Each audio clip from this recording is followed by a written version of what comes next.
Happy Wednesday afternoon. I'm Colette Linden. And I'm Danielle Dupuis. Welcome to the special report. We've got the Premier coming up. We're not too sure if it's 1 o'clock, 1:15, so bear with us. When we see him, you will see him. Facebook, we are live right now, so show us some of your comments. Actually, the Premier is coming on in 1 minute. Oh, so goodness. After the Premier, though, you should know that Chris has had a great interview today. Why don't you let everybody know what to expect after the Premier speaks, Chris? Sure, thank you, Colette. Good afternoon to St. Marie. I interviewed Ward 5 Councillor Matthew Scott. He's a first-term councillor, and we go into things about why did he want to get into politics. We talk about COVID-19, because he also works for Cllr Hospital as well, and we talk about public transit. We're just waiting for the Premier to come on now for his daily afternoon press conference. Right. They haven't really given us too much info on this press conference about what's going to be announced. However, we did just get some updated numbers for here in Ontario, and we now are up to 996 deaths. So we're only 4 away from 1,000 COVID-19 deaths here in Ontario. However, locally, we do have some good news in that we have 2 more cases who have been resolved, which means we only have 2 positive cases in all of the Algoma district. One of those cases would obviously be the case from this past Saturday that was announced. And that was our first case in actually 8 days prior to that, which was the 12th case was actually the healthcare worker at Cllr Hospital. So things are looking good here in the Algoma district with regards to COVID-19, and I believe the Premier is coming live right this second.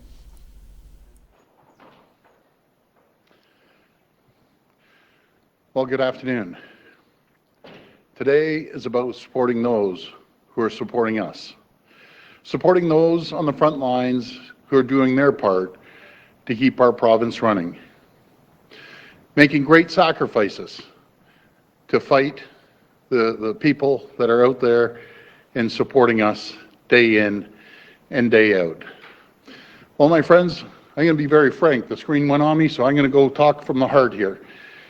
We are out there day in and day out, making sure that we support the frontline workers. And as we've seen before, nothing's more important to families than taking care of their children. And we're expanding the list today on the children, on who we're going to take care of and in child care as well. So, my friends, we're supporting all the frontline workers in meatpacking companies, right across the board, in retail, grocery clerks that stand there day in and day out, making sure that they serve us as they go through the line. And my friends, we're going to continue working and making sure we keep families safe here in Ontario. The good news is we saw a trend. We saw a trend yesterday. It's a trend that actually has seen the needle start going southward. It's the lowest amount of cases we've seen over the last 3 weeks. And this is a positive trend to give people hope that we're getting close to opening up. I can't give you dates right now, but what I can give you is hope that we're getting closer. Day after day, when we see positive trends going down, we'll make sure that that's going to be closer to the day we open up. I want to thank you. I want to thank the frontline hardworking people of this great province, and we're going to continue supporting you. God bless the people of Ontario. I'll pass it over to Minister Lecce.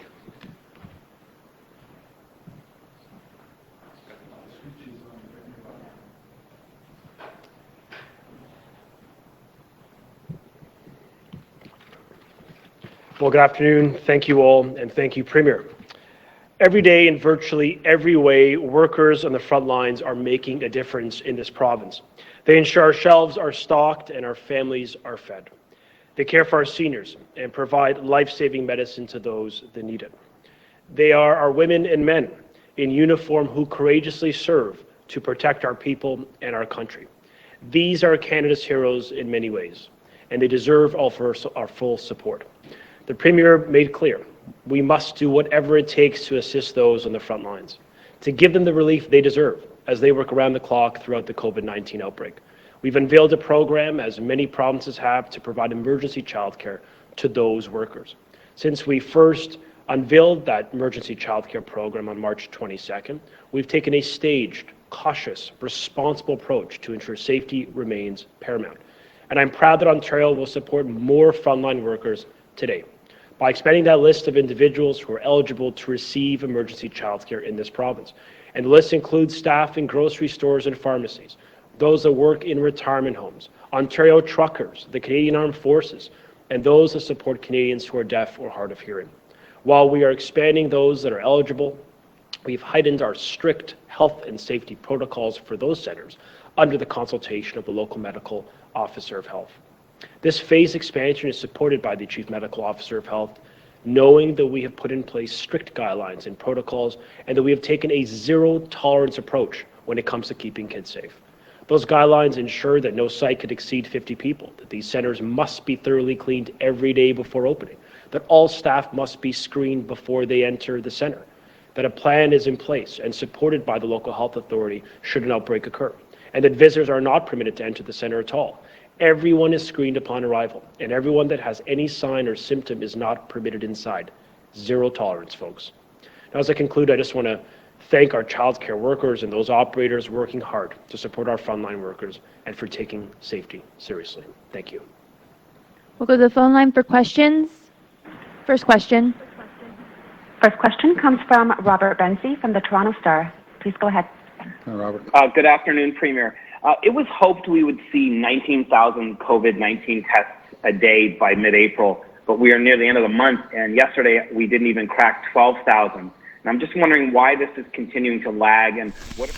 Welcome back. Well, the Premier just spoke ad-lib there because he had some prompter issues, so good He job. was speaking from the heart. Yeah, that was awesome. Also want to remind you that we are sponsored by Casey Security, and we missed the weather this afternoon, so why don't you let us know what's going on? Well, we can see what's going on, but what's the scoop? As of right now, a lot of you know we do have heavy rainfall going in. It's about 8 degrees right now, and we also have gusts of wind up to 41 kilometers per hour, so if you are out there with an umbrella, be prepared. You might kind of get swifted a little bit.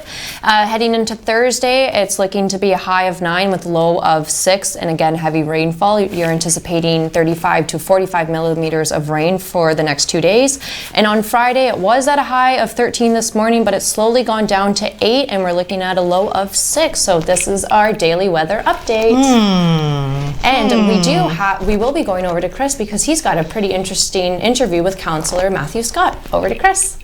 Thank you, Danny. Yes, earlier today I did a Zoom interview with Councillor Matthew Scott from Ward 5, and here's a short clip where we are talking about COVID-19 and the financial challenges that it's posing to the city of Sault Ste. Marie. COVID-19 has created obviously some fiscal challenges for the city. What are some of the ways that we're going to be addressing those, or what are some of the ways you think we should be addressing those issues? Yeah, absolutely. So actually on Monday's council meeting, we just passed a motion, so a resolution now that will extend the amount of time that we're going to waive the interest charges on tax payments. So that's one small way. Also not charging the sewer surcharge is another way that we're going to help reduce the burden on the residents of Sault Ste. Marie. There's been some internal talking, some different ideas between different councillors about how we could do more to help out. We've been in discussion about using the Economic Development Fund for different areas to support businesses. There's been a few little things like that. I know myself, I've reached out to some other councillors to talk to some ideas that we could possibly bring forward in the future, seeing where this is. It's still new to us. We're still getting information from city staff just on how much it's impacting the community. Based on that, we're going to have to kind of gauge where we're going.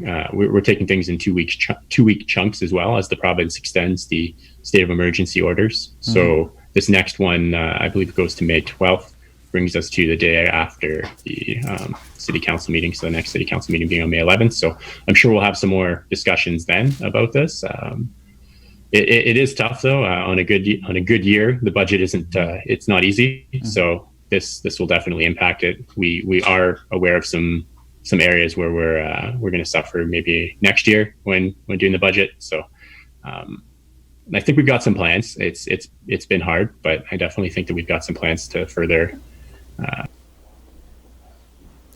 And that was an interview I conducted with Matthew Scott, councillor for Ward 5 here in Sault Ste. Marie. The full interview will be on tonight at 7 p.m. on my show, The Chris Oldcorn Show. On it, we discuss why he's gotten into politics. He's a first-term councillor. We also discuss more on COVID-19 and then also public transit.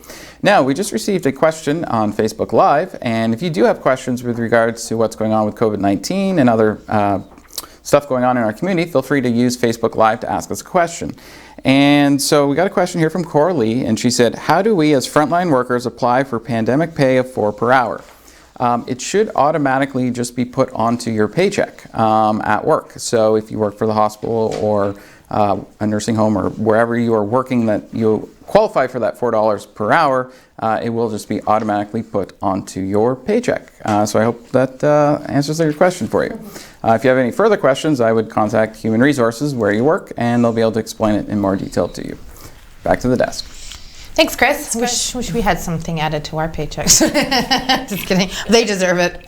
They do. So we have a few news items for you today and a couple of videos that we want to share. One's from, actually, we've had a lot. I know it's Giving Tuesday next week, but I don't know what's happening today. I think it's Giving Wednesday because there's a lot of places coming in saying, can you share this press release? And they're just doing a lot for the community. A lot of good stuff's going on starting with right the now. Kiwanis Club of Lakeshore. They donated $1,000 towards the Days for Girls program to provide cotton to sew caps and masks for local healthcare facilities. That's awesome. And that includes the hospital and Arch Hospice, which was all near and dear to our hearts. And we do also have an interview coming up this week with Yes, Arch. we do. So we have a lot going on here. Yeah. We also got one from EACOM to donate KN5 masks to frontline healthcare workers to Northern Ontario. So again, the Sioux Area Hospital is benefiting from that. And another list of some supported areas just for curiosity, and as Ear Falls Ambulance Station, Espanola, Timmins, Temiskaming Shores, and in their hospital and ambulance services. So thank you to them as well for all their help. because Sioux will be receiving 400 masks. Yeah, absolutely. So what do you got over there?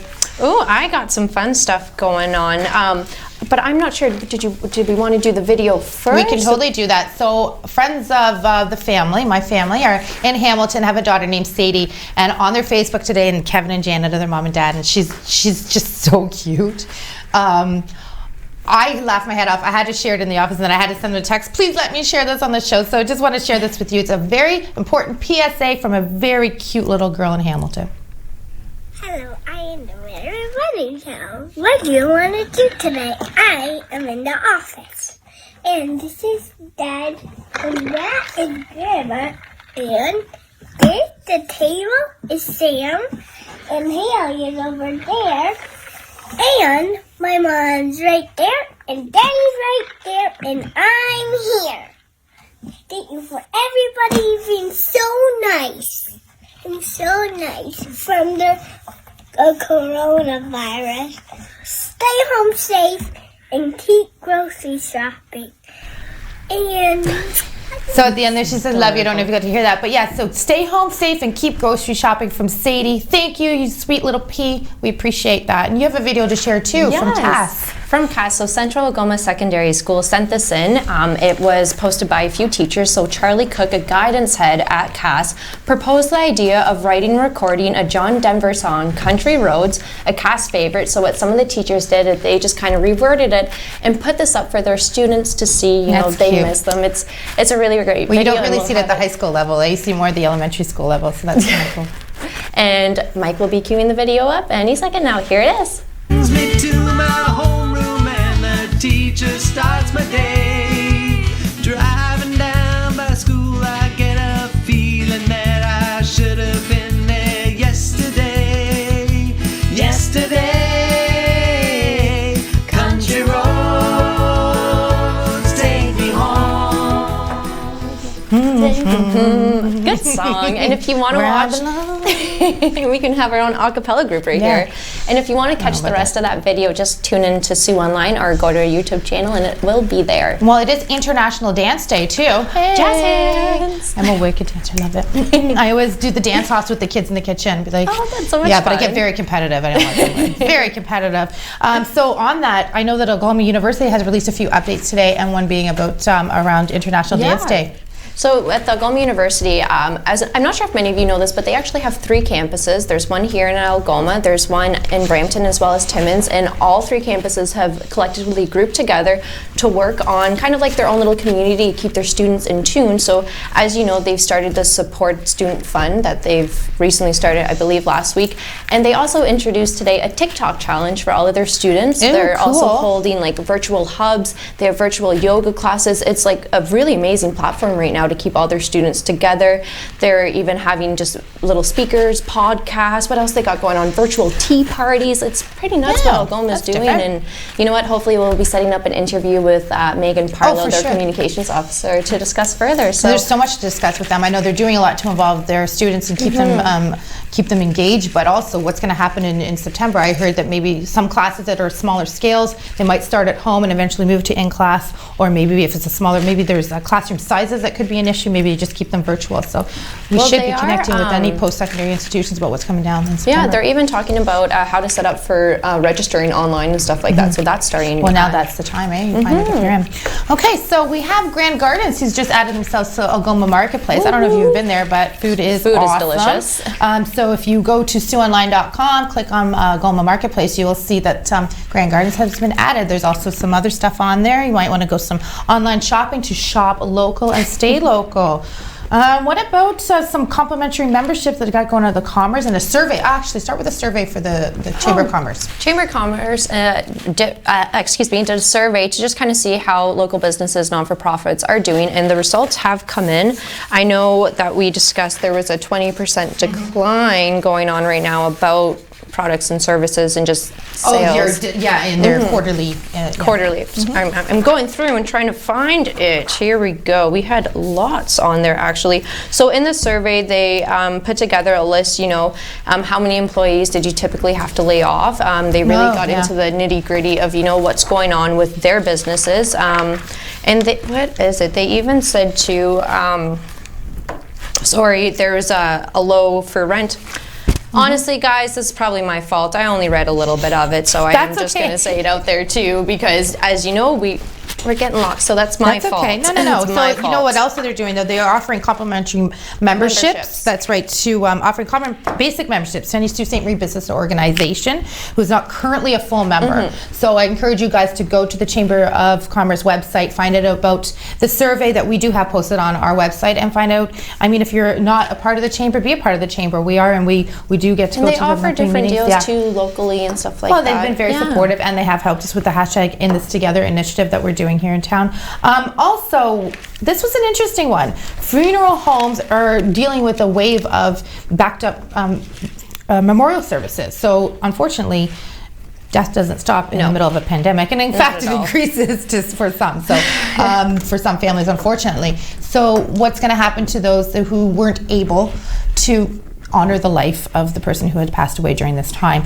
So a couple of funeral homes are preparing for that. Now what they have done is done a lot of virtual stuff. They're talking about virtual funerals. Also, I noticed that the crematoriums have stepped up their hours because that's been an alternative. So that was an interesting story that we wanted to share. Like, what is going to happen with all these extra memorial services that unfortunately people were unable to have, whether you do it on your own. Sometimes they do the celebration of life at the site. So yeah, and a couple other things. The city provided tax relief.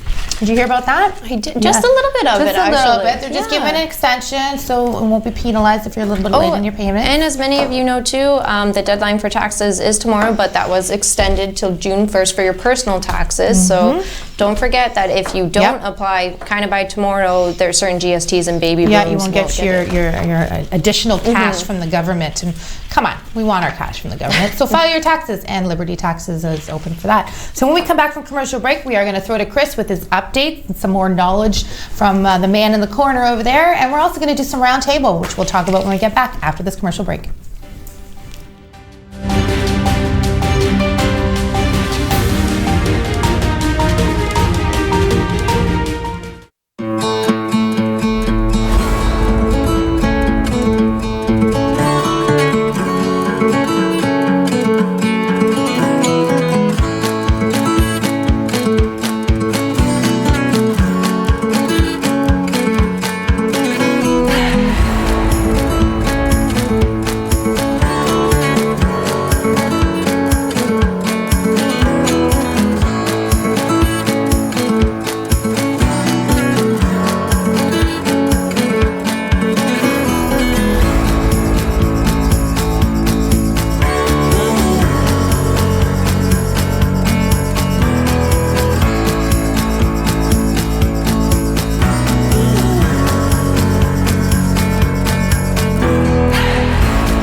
Welcome back. We're giggling because we're trying to mouth what are we going to do? What are we talking about?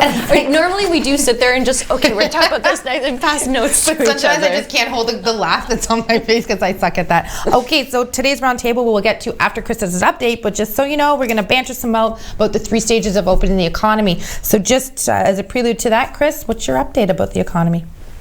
Yes, thank you. I'm looking at long-term care homes, actually.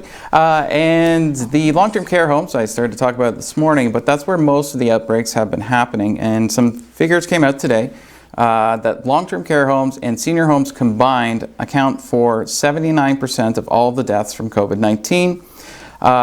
But there is something in the stats that's kind of concerning, and that is 2 weeks ago, about 50% of all of the COVID-19 cases were linked to long-term care homes and seniors' residences, and that has now jumped up substantially.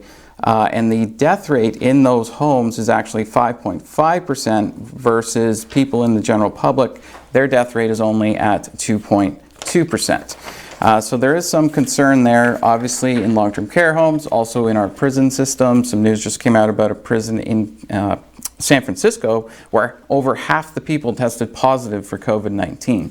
And there's also similar problems happening in homeless shelters as well, where they're seeing very large outbreaks amongst the population because it's hard to keep them 6 feet apart all the time because homeless shelters and prisons are very crowded to begin with. However, there are 3 provinces that have seen double-digit deaths in single facilities, and Ontario happens to be one of them. I dealt with one of those long-term care homes in Bobcaygeon a few weeks ago, where almost half the people in it had passed away. But also in Quebec, there's one in Montreal that's been in the news as well. And then also in Nova Scotia, they've had a single facility with 10 or more deaths in it as well.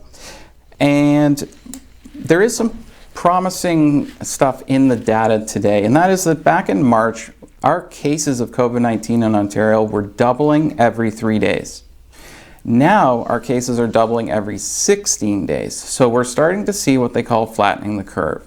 And that is where you're not seeing a massive new spike in cases over and above how many cases you were getting the day before. And we are seeing positive results here locally, as I mentioned before, where only 2 people right now in all of Algoma District are positive for COVID-19 for the people that we know of who have been tested. The 11 others have all been resolved, or they have now tested negative. They call it resolved, everybody else calls it recovered, but they have recovered from COVID-19. Now back to the desk. I was so taking a sip of water here. Thanks, Chris. Thanks, Chris. Honestly, been great just informing everybody in the community. And with the long-term care homes too, what just came out today is they are now doing the nasal swabs and throat swabs kind of thing there. I'm not really sure of the name. It's a very big name, can't pronounce it. But the long-term care homes have started doing that, and the test results will be coming back within 48 hours. And I was speaking with Helena McGrath from the Ontario Finished Rest Home, and she says they're just following all the measures from Algoma Public Health, and that, awesome. You know what, they're just keeping in tune with what they need to do and to keep our residents and their staff safe. Yeah, that's great. Thanks again to everyone that works in the healthcare system, actually. Okay, so today's roundtable, we want to talk a little bit about this roll-up plan. There are 3 phases to that.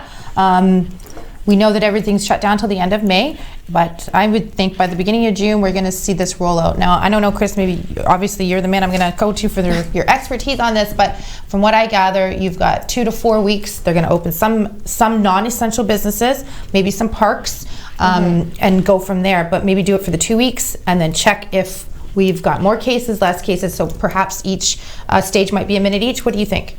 Yeah, the way it's going to be rolled out is in 3 phases. Each phase will last 2 to 4 weeks, and they will monitor it and see what happens. Now, it is possible that we would go into phase 1, and phase 1 is they're going to open select workplaces that can do social distancing and so on, and they're going to allow some small gatherings. So that might mean instead of 5 people, you can have 8 people or 10 people at a gathering. You're not going to be going to see any sporting events anytime soon. The second phase will be opening more workplaces and outdoor spaces, and they'll allow some larger gatherings. That might be 15 or 20. They haven't really been specific on that. And the third phase is they're going to start relaxing most of the restrictions on public gatherings except for concerts and sporting events. and most workplaces will be open at that time. Now, what will happen is the Ontario Medical Officer of Health every 2 to 4 weeks is going to look at the data, and they're going to decide, are we going to move to the next phase, or are we going to stay at the status quo and stay at that phase? Or if there's a spike in cases, we could actually go from phase 2 back to phase 1 and have stricter measures put back into play. So it all depends on how the data starts showing us in terms of, are we flattening the curve, or are we seeing a spike in cases again? And a lot of that will be people doing social distancing as we open up and keep doing that social distancing. Right. Okay. So great. So we think each phase will last about 2 to 4 weeks. We have a couple more things. We are coming in the show, and we do have to move on a little bit. But quickly, security at bus stops in the Sioux. Yeah, crazy. I went for a run the other day, and as I was running past Walmart, or sorry, not Walmart, McDonald's on Great Northern, there was actually a security guard at the bus stop to make sure that people were staying 6 feet apart and not crowding. I actually ran around them, so I went through the parking lot to get away. But since when are we having to put security guards out there now? Honestly, I mean, I'm surprised they're doing it at a bus stop, because I don't know how many people are actually standing at a bus shelter waiting for a bus, but perhaps maybe shift that security guard over to the Walmart parking lot, so that when that people who are practicing social distancing while they're waiting to get in and buy their camping gear, what happens if only buying essential items? Essential? That's right. Well, I guess camping gear or patio furniture. Putting it like outside and having their own little camping, but it's they're not having an outdoor fire. That's for sure. No, not at all. Now, we interviewed OC Hair Bath and Body yesterday. Love these guys. They have come up with the concept, or were charged with the concept by the federal government to come up with a concept to help with hand sanitizer. So they have switched their production line, and that is a local business serving all of Canada. We need to highlight them. They will be airing the live interview on my 5 o'clock newscast today, but I'd like to share with you about a minute of our interview. Yeah, so our Cosmetic Labs Canada, our main company,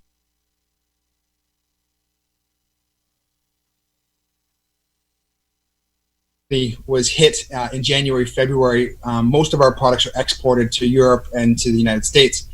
And so when, I think it was March, right, Franco? Yeah. March, we got a government request call to action, basically stating that we need your help, this has to be done. And so after lots of talk, bouncing heads back and forth, we had to respond to that call to action, and we did. So their call to action was to switch us from cosmetics to manufacturing hand sanitizer 24 hours a day, 7 days a week. Okay. Thank you again to the owners of OC Hair Bath and Body. Again, that'll be airing at 5 o'clock. It'll also be posted on our YouTube page. Hashtag in this together. And we are going to take this time to say thank you for watching. Join Chris at 7 o'clock tonight. Join me at 5 o'clock for the newscast. We are sponsored by Casey Security. We will see you on Thursday morning. See you tomorrow.